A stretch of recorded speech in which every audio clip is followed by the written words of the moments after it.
Welcome, Health Impact audience. We are here for the first Health Impact Live Winter Forum of 2022. We are thrilled to have you here for the next couple of days. We've got over 600 people signed up for today's event from all over the country, and of course, many around the world as well, including Europe and Australia. That's what's really nice about being virtual. It's the right time and the right place, just like we want in healthcare. And we're watching the future of healthcare converge with the future of the workforce before our very eyes. There's a lot going on. And so we're picking up where we left off last November with more incredible stories from the nation's leading hospitals on managing burnout, innovative staffing, engagement strategies for hybrid workforce. Today, we're going to hear from leaders from Houston Methodist, Providence, Mount Sinai, and many more. Our sponsors, who we really can't do any of this without, so we're hoping that you guys will give them a good deal of applause and attention, are CareRev, Sermo, and SADA. We're all focused on serving the evolving needs for a changing healthcare workforce.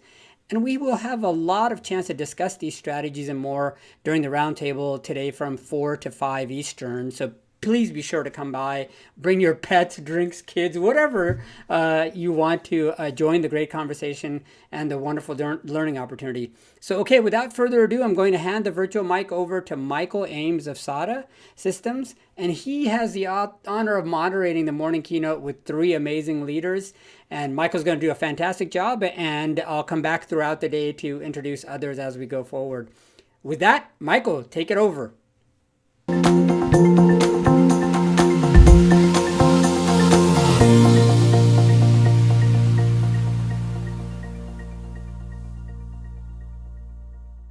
Thank you, Shahid, and thank you everyone for coming to attend this CIO Perspectives panel discussion. We're just really excited that you've chosen to take some time and spend it here with us.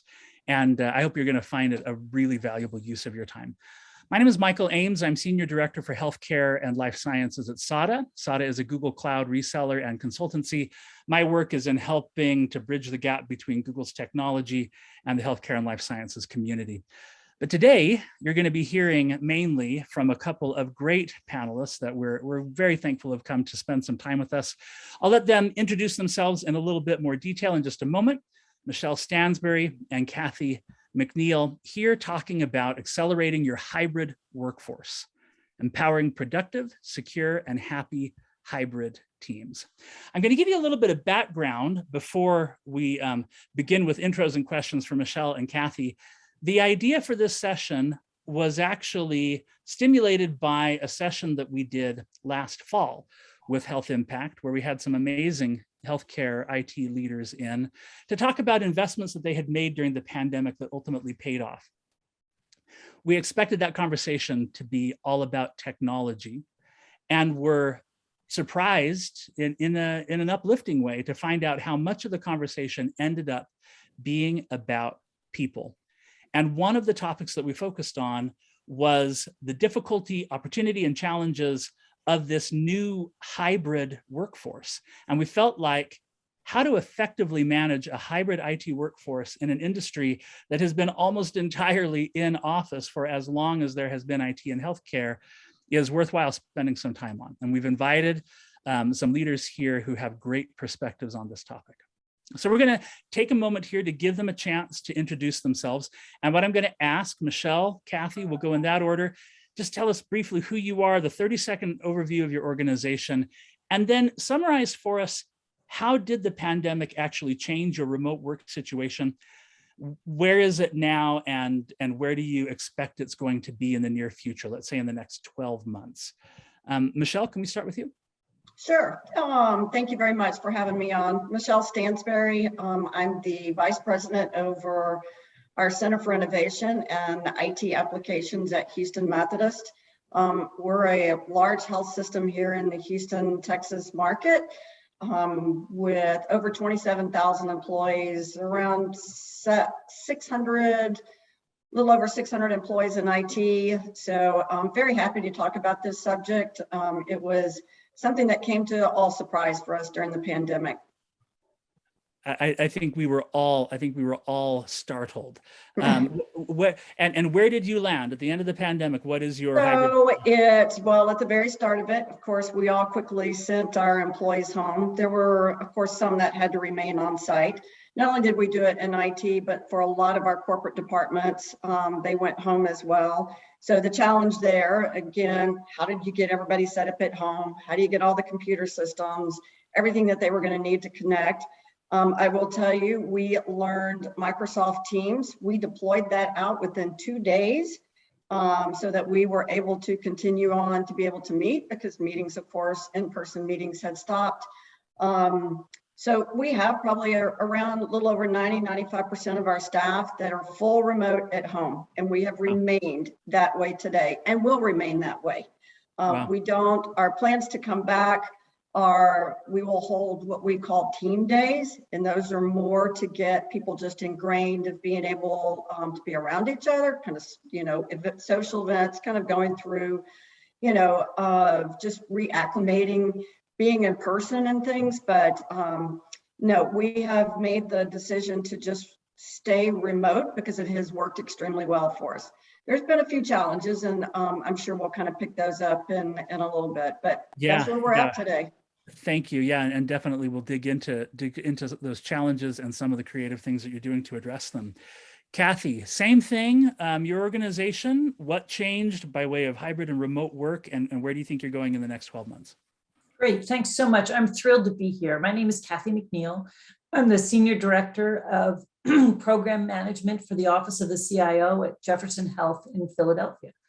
We are over 200-year-old institution in Center City, Philadelphia, with organizations reaching out to the northern regions of Philadelphia, South Philadelphia, and into New Jersey.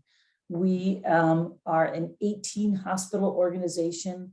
We support and serve over 40,000 employees. I don't even know how many beds we have now. We are ever growing. And we also provide support to Medical College, College of Health Matters, as well as traditional academic institution in Philadelphia, College of Design and Engineering. We went home on March 18th of 2020, and we are, for the most part, still home from the corporate side. We sent home 30,000 employees. We converted over 600 classroom settings to online setting in a matter of a week. We converted telemedicine visits from maybe 40 to 50 telemedicine visits a day to over 3,000 visits a day within the first 2 weeks of the pandemic when we were home. And we have continued to be in a hybrid mode as far as working since we went home in March of 2020. About 20% of our staff that supports boots on the ground activity has continued to be on campus. They provide the day-to-day support of desktop and end user devices. And that same team stood up 18 COVID testing centers, multiple vaccination sites, including mobile sites, partnering with the city of Philadelphia, setting up testing sites as well as vaccination sites at the convention center, at the airport, and other key locations in both Philadelphia and New Jersey. While we were in the midst of the pandemic 1 year in, we went live with Epic at 5 additional hospitals and over 300 ambulatory sites in 1 day. Wow. With remote support to make that happen. So we've been faced with the challenges of working remotely and have continued to have highly productive, well-engaged teams. That's exciting. Great overview, and launching 5 sites to Epic on a single day warrants an entire discussion on its own. So sometime we'll circle back and we'll do that. Thank you. And really interesting to hear how the extent to which the changes that were made in response to an unanticipated, unwanted challenge are actually becoming permanent. And again, that's really why we wanted to have this conversation, because this isn't something that we're necessarily going to roll back. Funny thing, just this last week, I was approached by an outside agency with some technology that they wanted to sell us, knowing that SADA is in the business of helping with workplace productivity. But when we drilled in to find out what the product was, the way that the founder summarized it was, I'll make this really simple for you. We find out which of your employees are being lazy when they're working remote so that you can fire them. And so first of all, we were immediately like, okay, that's not a business that we want to be in. And second of all, he said, and we actually have a lot of work with CIOs who are convinced that their workforce needs to come back on premises, but they need data to prove that they have lost productivity since they have been moved remote. So once again, we said, well, that's kind of opposite of what it is that we're trying to do and prove here. So thank you for reaching out. I don't think we're going to have any further discussions today. But I think that it is worth drilling into a little bit to start. We absolutely want to cover the challenges, but can we start with, in moving hybrid, what are some of the things that you have found have been positives, maybe in unexpected ways? You could think about the question this way: if there hadn't been a pandemic, knowing what you know now about hybrid workforces or remote workforces, would you do it again? And what are some of the benefits that you're seeing from that? Can we start with Michelle? Sure, and you know, it's always interesting because I'm going to take you back before we went hybrid. There were a lot of requests from our staff who were really wanting to work remote, and I think we had landed on probably 1 day a week. You know, people could work remote. And I think that there was this thought process in general across many organizations, not all. I mean, some organizations had already gone remote, that you couldn't be productive. There was just kind of go back where it is. You said, you know, someone contacting you and, you know, how do you measure it? So of course, again, pandemic changed all of that. And I agree with Kathy, you know, there was a certain amount of our staff that we had to keep on site and all of the other things that many health systems did for virtual health and vaccines. But the reality of it is, what we saw is that our productivity drastically increased. I will tell you, we do, you know, an employee satisfaction survey every year. We did what we called a pulse survey, just to kind of take a pulse of how the staff was doing. Our numbers were way higher than ever before. Wow. Just from the staff, from them being able to work at home. I will tell you that, you know, not only are they happy, they are productive. They are able to do most everything from a remote. And I will tell you, yes, Kathy, great. I'm glad you mentioned it. Our go lives now, we used to have big command centers. We would have everybody on site be able to do. We don't do those anymore. They're all done virtually, and they work extremely well. It's amazing now that I think organizations as a whole, the ones previously before who were questioning whether you could really do this and be successful, are now really understanding, yes, you can. So it's not just IT. It's, yes, some of even the corporate departments are understanding it is the employee satisfaction, the productivity, and the things.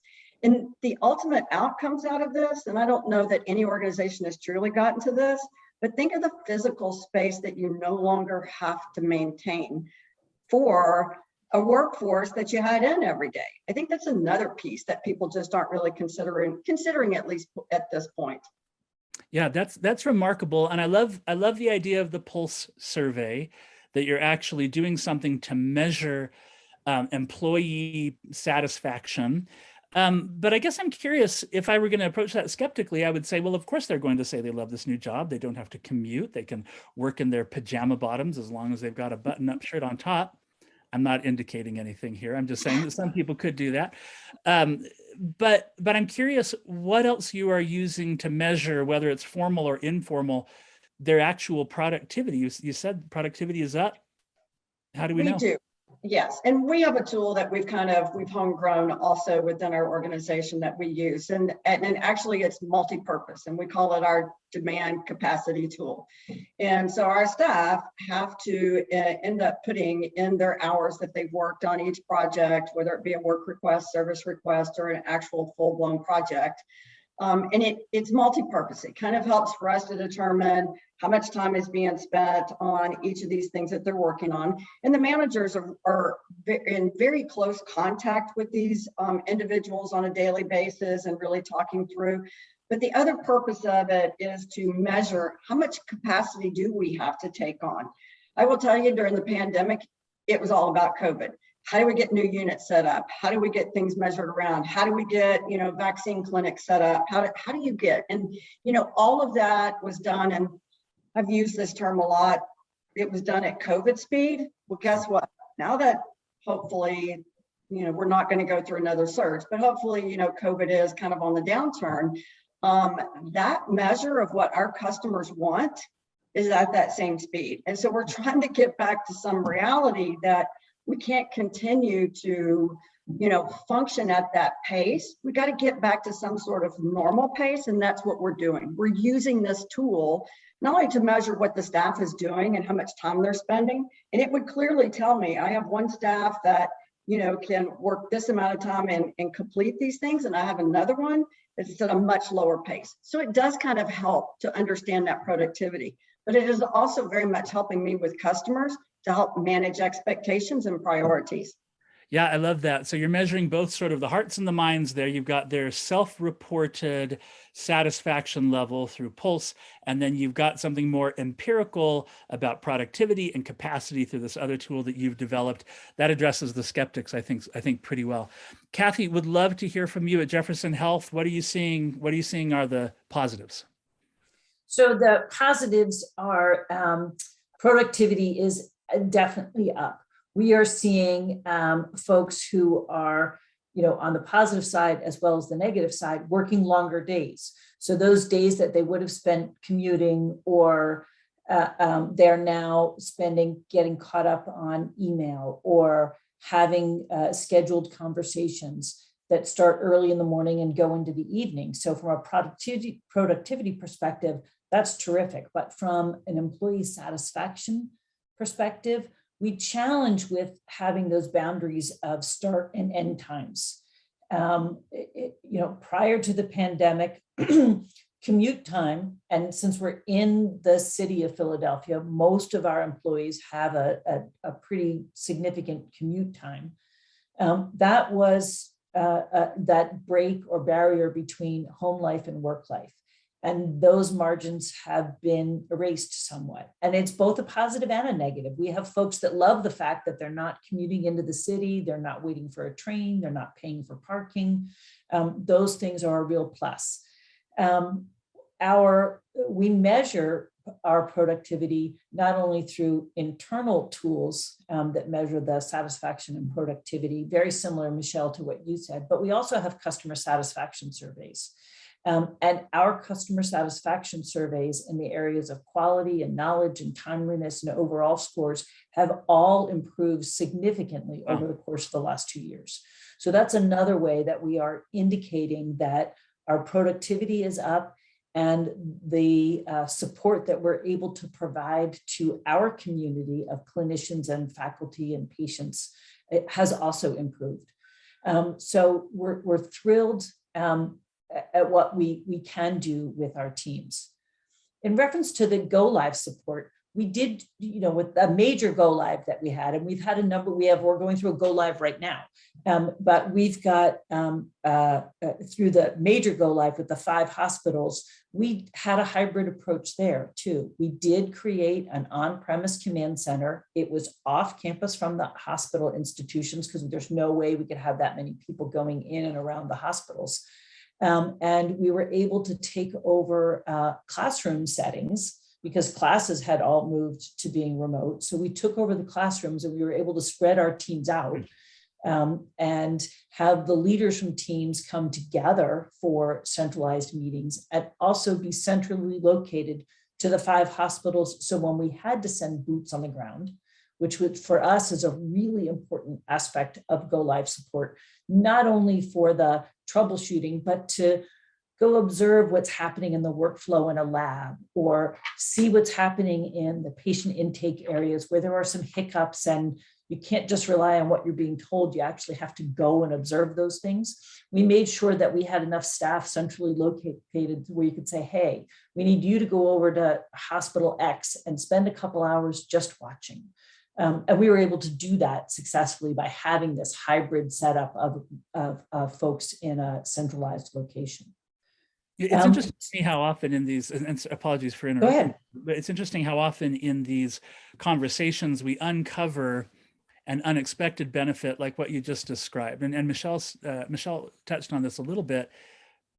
The fact that other parts of the organization had gone hybrid or remote benefited you in some of the face-to-face things that you needed to do because of the availability of space, being able to get the right rooms in the right place to set up a better sort of hybrid command center facility than you otherwise could. Totally unexpected, right? Versus when we're just evaluating the effect on our own organizations, looking at the broader ecosystem of all of the scarce resources, of which space is always so high on the list in healthcare. You picked up some benefits there. I think that's interesting.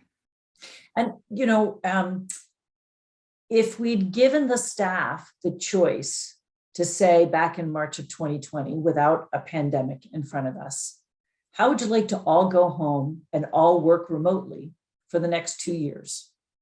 I think we would have seen a small number of hands go up, and the vast majority would have said, I don't think so. I also don't think that, and I can say matter of factly, we would not have had the support of our senior leadership for the vast majority of our IT organization that provides support to our clinical and academic community to scatter across the region. But we did it. And now, if we say, do you all want to come back to the office? It's the small number of hands that are saying, I can't wait to get back into the office. Yeah. So it's an interesting dynamic of we certainly didn't expect to be going remote. And there was angst around it, but we were forced to do it quickly, and we did it effectively. And we are now seeing the successes of that effort that we put in. That's outstanding. You know, I certainly feel the challenge, what you were talking about in the commute, and that used to be sort of the barrier between work life and home life. And now your work is your home and your home is your work. And that creates challenges on a personal level. I can tell you within our organization, we have people who work very early and very late in all hours of the night, and we're national and international, and things are happening all the time. And one of the things that we have to do is constantly reinforce with each other a culture of, just because I send you an email at 5 a.m. doesn't mean that I expect a response until 9 or 10 or 11 or whenever it's convenient for you, right? So I have the ability to work hours that are comfortable for me. That doesn't mean that I'm imposing it on others. And that's a matter of constant repetition. Some people have put it into their email signature lines. Hey, I'm doing this late, but I'm expecting you to reply to me at your convenience. So I want to shift the discussion now to some of those things. Michelle, if we could go back to you, what would you say have been some of the challenges? And can you talk a little bit about technologies or processes, like I just mentioned, that are being used to address some of those challenges in your organization? Sure. To me, I would say the biggest challenge of all that we've been trying to address as an organization, and we've had many senior leadership discussions on it, is how do you still ingrain the same culture that is very important to our organization, and we call them our I Care values, to employees who have joined our organization since we've gone remote? Because it's very easy to understand our culture when you're living it day by day with everyone that's in person. It's very hard to do when you have a remote staff. So it's probably one of our biggest challenges, and one of the things that we've thought about how to, help through this. I will tell you, I'm very happy that a lot of the managers, they have what they call, team lunches, or, just kind of team days where let's talk about anything, what everybody wants to talk about. They're virtual. You're talking about virtual experiences. They're virtual right now. What we're trying to incorporate, and I talked about the physical space. We used to have about 3 different buildings where all of our staff were in. We've combined now down to 1 building. And what we're going to have is team days where they come in once a week or once every other week for about an hour or 2, just so that they're getting back together in person and really kind of talking about, what are the things that they're seeing? What are the things that they're concerned about? Just to kind of start to get everyone used to, all right, of having that feeling of, okay, I have, this person that I can reach out to. Now I can not only do you have a face through virtually, but it's different from being in person. Yeah. It's just like these virtual conferences, right? They've been great for us during the pandemic, but there isn't anything like just being in person and having that casual conversation with, the participants or speakers that are there. So I think that is one of the most important things. The other thing is for our new employee orientation, which of course used to be on site, right? And everybody got to hear the same individuals and kind of form those relationships with the same new people that you kind of carry out. It's all virtual now. And so, one of the things is they're thinking about, okay, when we're all able to really come back, maybe it's a time that you have a portion of that. I will tell you in IT, what we have done is we have what we call a meet and greet with the senior leadership team. And we've been doing it virtually, but we've been talking about maybe we have that for all the new staff that comes in, that we have it in person in one of our big conference rooms. Just so that, again, you kind of get that in-person feeling and really beginning to understand. We have very long tenured employees at Houston Methodist, and it's important for them to hear that, understand why we have it, so to start to ingrain that culture within our staff. I would say it's probably one of the biggest things that we worry about most. Not the productivity, not that the staff are working at home. And I will tell you, we got all kinds of crazy requests when staff started working at home. Could we provide them office furniture? Could we provide them, all kinds of things that they had at their office? And we were like, no. Could we buy them special chairs for their office? No. But we did provide the equipment. We had a challenge with printing. People wanted to print at home, but because, we have HIPAA regulations and everything else, we made a very smart decision to say, no, nobody could print at home. You need to print something, you can come back over to the office to be able to do those things. So it hasn't been without its challenges. And there were probably a handful of individuals, and Kathy, I don't know if you experienced this, they still wanted to come in the office. So we accommodated that, but they had to be, of course, 6 feet apart, different spaces, had to wear their mask, everything else. And I think they just needed that separation from home and office. So it doesn't work for everybody. But I will tell you kind of now on recruiting, and you may be already going there. I will tell you one of the things that is challenging for us, and I will be anxious to hear what Kathy has to say about this.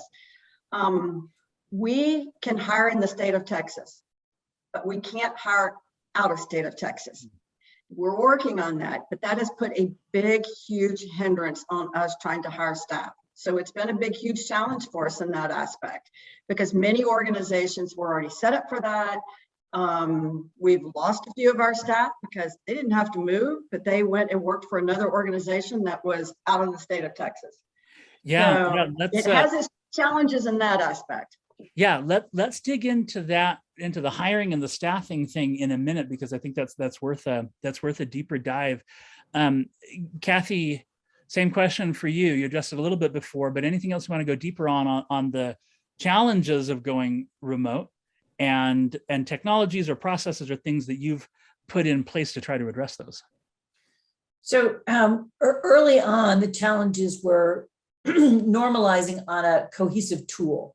We had a variety of different tools that we used, and we left it really up to the teams, no pun intended, the teams to use what tools they wanted to engage and organize, because it didn't really matter, because the vast majority of folks were on campus, and so what worked for them was fine. But when we went offsite, we quickly shifted to Microsoft Teams as our collaboration tool across not only all of the IS&T, but it would be the standard for all of Jefferson to be centrally supported by IS&T for the whole organization. On the academic side, for classroom training, at the time that we all left, Zoom worked much better for classroom type activity than Teams did. Both platforms have matured greatly over the course of the last 2 years. So we continue to use Zoom and Teams, but each in their own place. So adoption and standardization on tools so that we could have the proper expertise to support other folks remotely in whatever collaboration tool they choose to use, establishing those standards, created that focus. Engaging our staff was a real challenge. So we would hold quarterly town halls on site for all 750 employees in as close to one location as we could, 4 times a year. We shifting that to a remote format. We had challenges about how to make it be engaging and how to keep folks focused when you can't see all 750 people at once like you can when you're in an auditorium. So we did a couple of fun things early on, and we continue to do those things on an annual basis now. We hired a mentalist. And we did an hour session via Zoom with a mentalist, and it was amazing. It was so much fun. Yeah. Pardon? The mentalist as in mind reading. Yes. Yeah. Yes.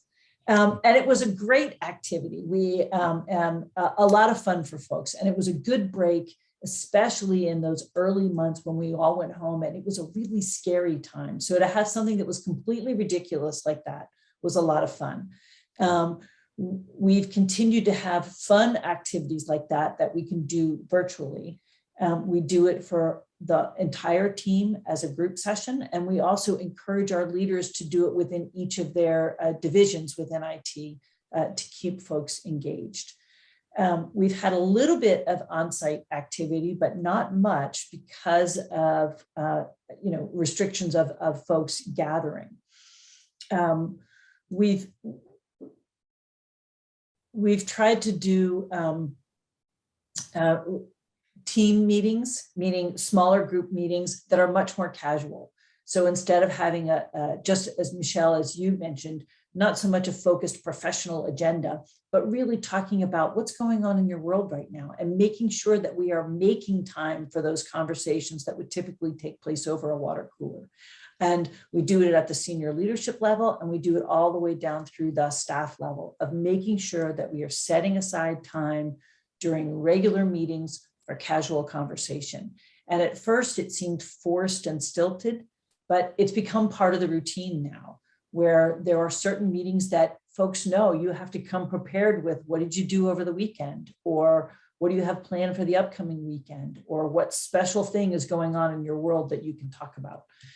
So that level of personal engagement, we had to create an environment to have those conversations and activities take place. Do you know what I love about so much of the comments that you've both made in response to this question is how much focus is going into helping to create a connected and enjoyable work experience, right?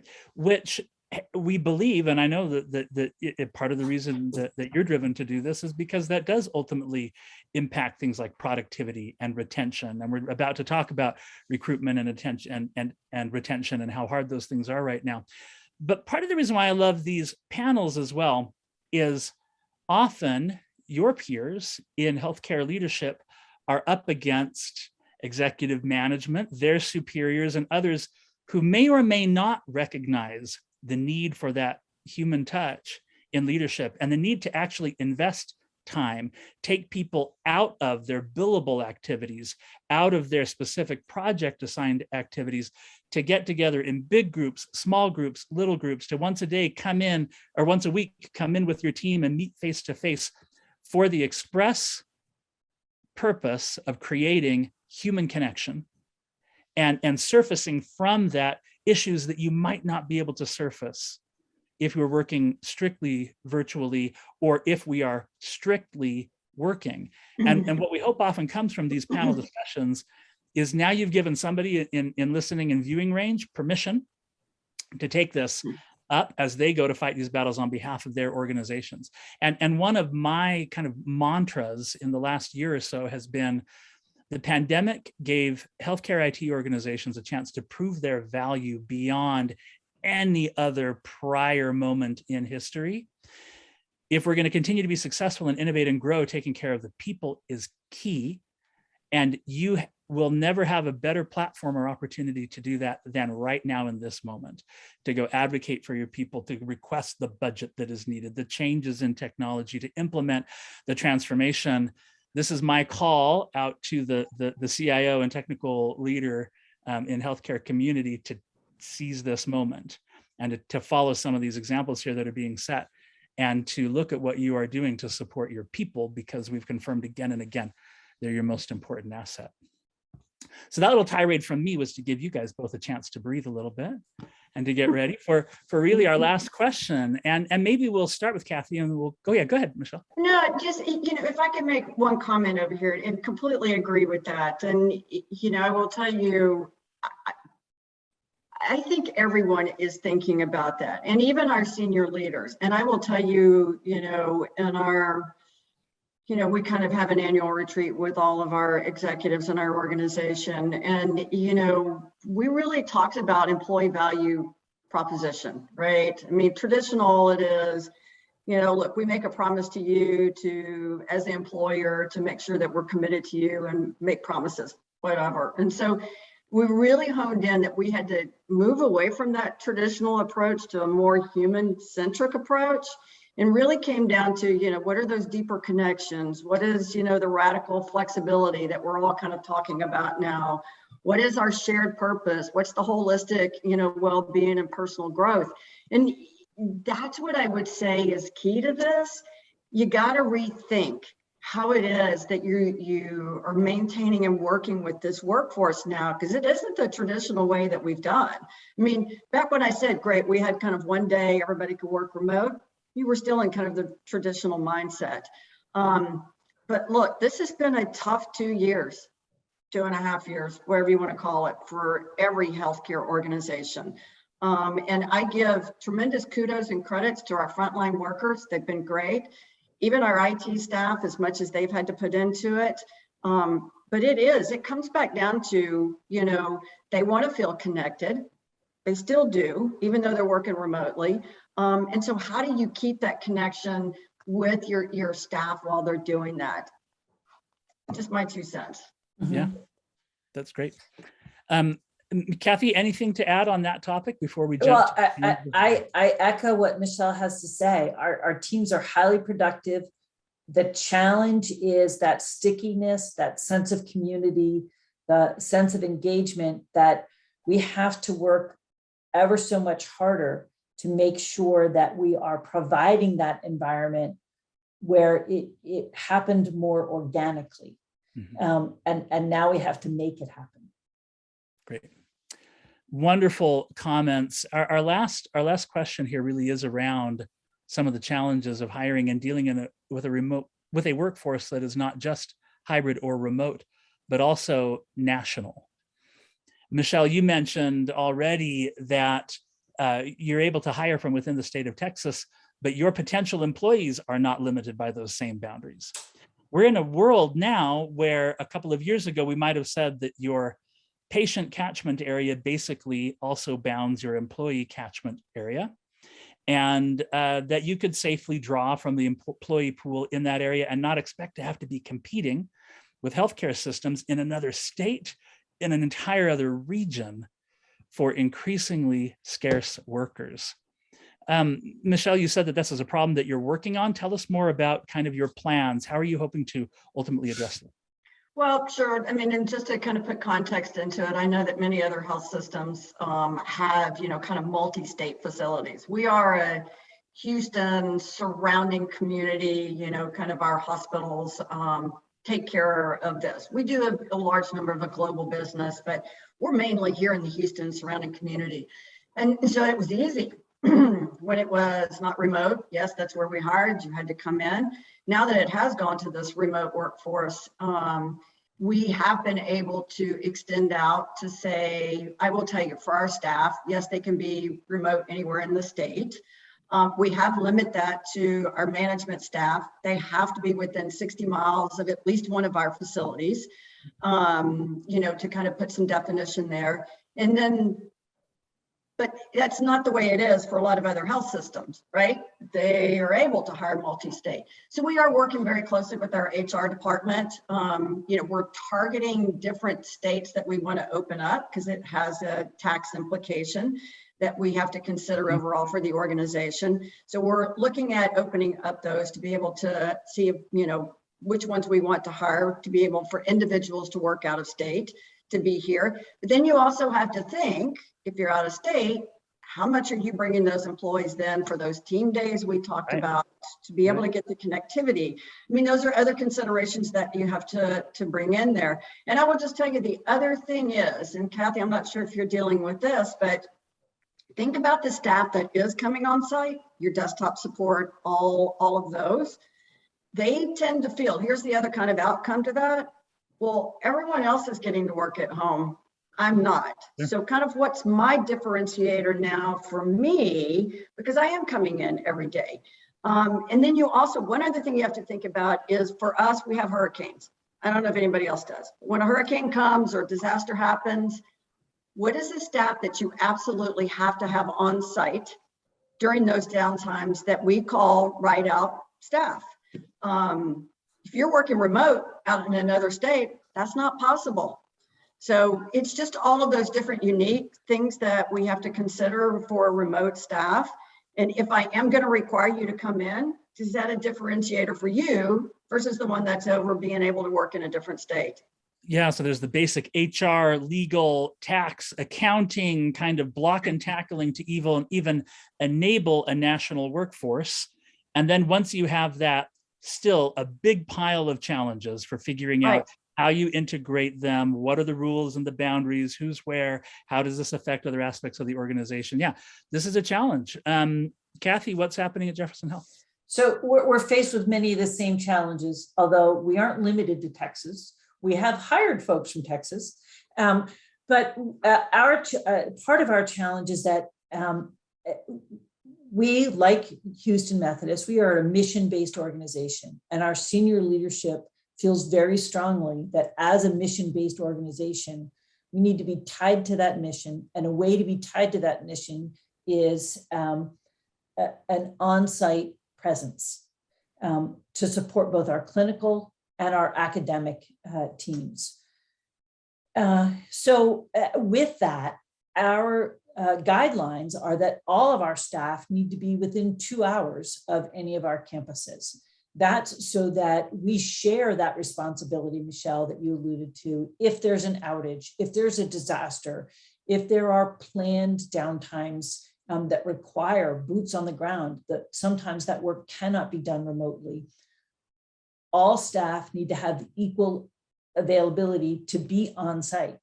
And so that's presented us with hiring challenges. We have folks who are living in Philadelphia and have left Jefferson, but so they've got Pennsylvania housing costs, but they're getting California wages, so they're able to have the lower cost of living and higher wages. We're competing with that.